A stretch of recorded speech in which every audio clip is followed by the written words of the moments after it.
Hello and welcome to another update video about Ethereum. Ethereum is still caught in this trend channel to the downside. I'd say this is very important to observe over the weekend. Today, over the weekend, do we get a breakout? If we get a breakout to the upside, then this could be an early signal that we are heading to the upside. I mean, to the downside, the wave structure is pretty much complete.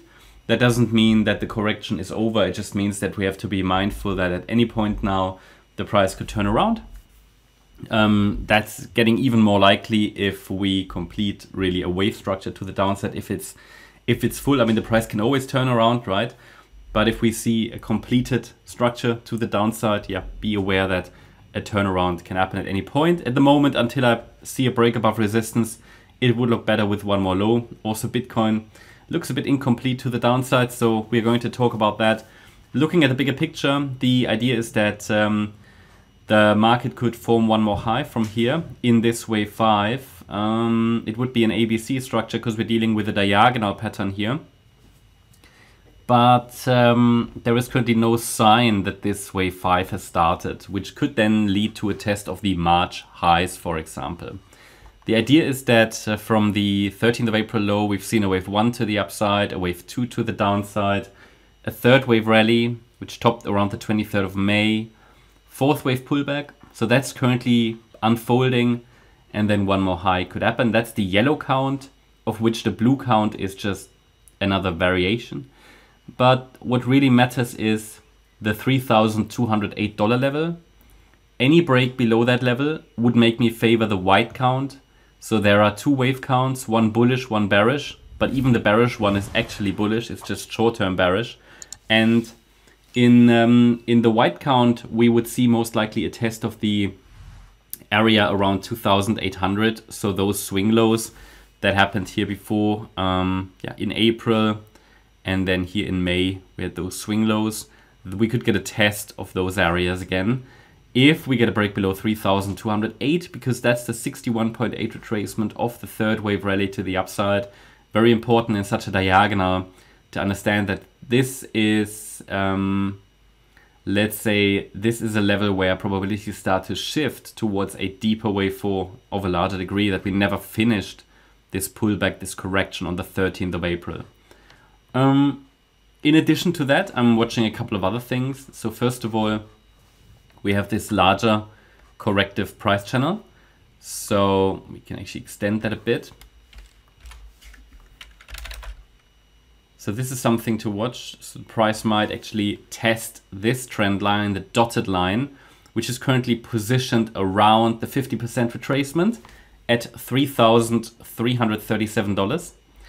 And as long as we are in the trend channel, I would expect it just naturally to hold that. A break above the upper channel's boundary, which is quite a relevant level because we have 3 touch points there now. Maybe we get a fourth one. That could indicate that we're starting to break out. Okay, so that would be potentially a useful signal, I don't know, for maybe a long position, depends on how you want to trade this, that's up to you, but it would indicate potentially a break of structure, yeah? So a break above the trend line.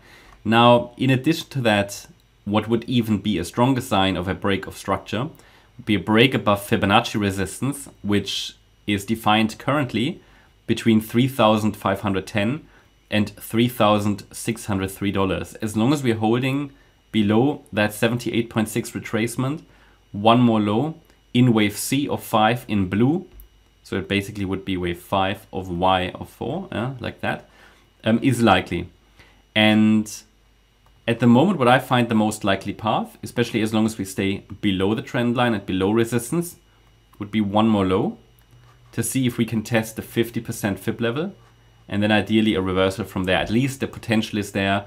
Of course, all very speculative, but ideally, if we get another low, I mean, ideally this is over on the weekend or early next week, this entire correction.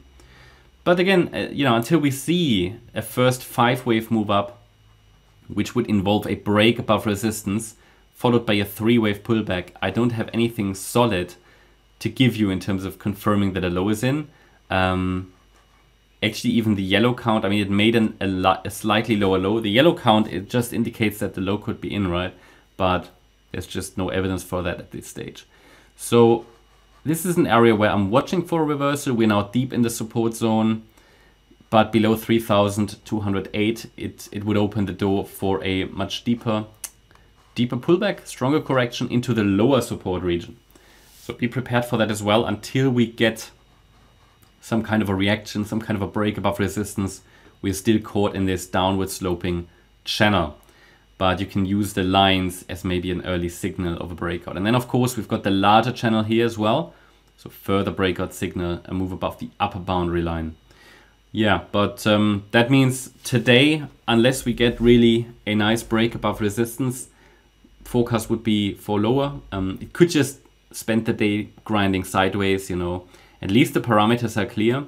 Specifically the upper boundary line of the trend channel, the $3,603 level, and to the downside, 3,337. That's my update about Ethereum. Hope you liked the update. If you did, please hit the like button, leave a comment, and subscribe. And if you really like the content, then please check out the channel membership. Also make sure that you follow us on Instagram and Twitter for additional content. Thanks a lot for watching. Bye-bye.